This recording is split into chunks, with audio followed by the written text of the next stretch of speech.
Show her what I've shown you. I can reborn cafe. Let's just observe. Look at her, ma'am. She's showing you something.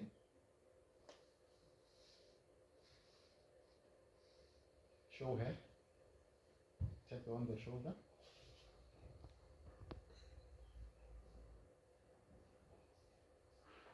Okay. Tap her on the shoulder and show her.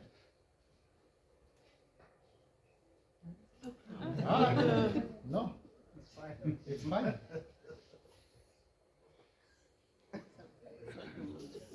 And tap him on the shoulder, show him.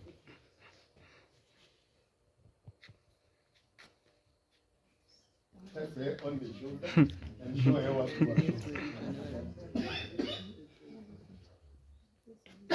Do what he has shown you. Arboning the final outcome.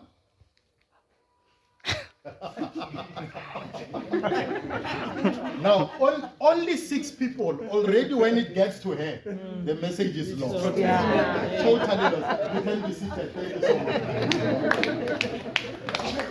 So, what I'm trying to demonstrate to you is that even the activities that we have during team building must carry a message. And the message here is, sometimes as leaders, we are standing where my sister was standing. And we want to send a message to the person right there. But our message is not clearly communicated to the person. And what do? We have this instinct of blaming the person who has not done what we're expecting them to do. But the question is, have we communicated clearly to them to do what we are expecting? So sometimes there's a concept we call the Pygmalion effect. The Pygmalion effect speaks about the perception you have on the other person that affects their performance. So if you say to a child who's not doing well, "We're not stupid, I even taught your parents, you are just like them," Manolo will never give you high performance. They will perform as per your perception about them. But somebody may come to the same child and perceive them differently and say, "Wanaka, you have been failing because you have not put in more effort. I'm here to partner with you. So my effort joined with your effort, imagine what we can produce. Tomorrow I'm going to give you 10 rands if you can pass this homework. If you can do it well, 90% to 100%, I'm going to give you 10 rand. Is it a deal? Even one are a deal, or a high five." So your perception of the child will inform how the child performs. Tomorrow this child, I can guarantee you, will come with a better performance than the performance they've been displaying because of a person who has a negative perception about them. And I understand, as educators, as human beings, we do suffer burnout. If I was in your shoes as well, the same would happen to me. And that's why I started by saying burnout should be managed. Burnout should not destroy the future of the learners you are hired to teach. Hello, class. Burnout should not be an excuse to oppress the learner you are mandated first by God to determine their future. Have future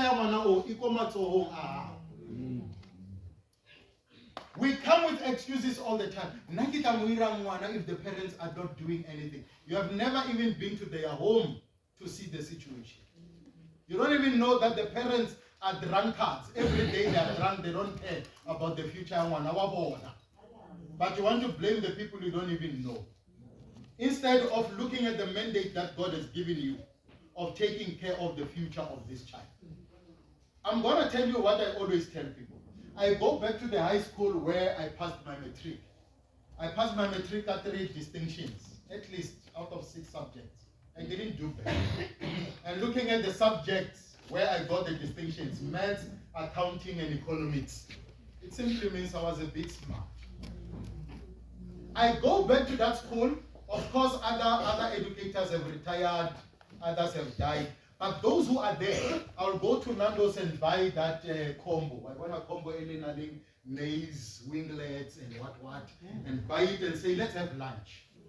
And I will sit on the table with them, and I will tell them one thing. And I say, out of the learners you have taught, I know some of them are in prison. I know some of them people nyaope. I know some of them are gallivanting in the streets. Whenever you need an example of a good child that you have raised, use me. Here you've got me to praise yourself. You've got me to look at and say,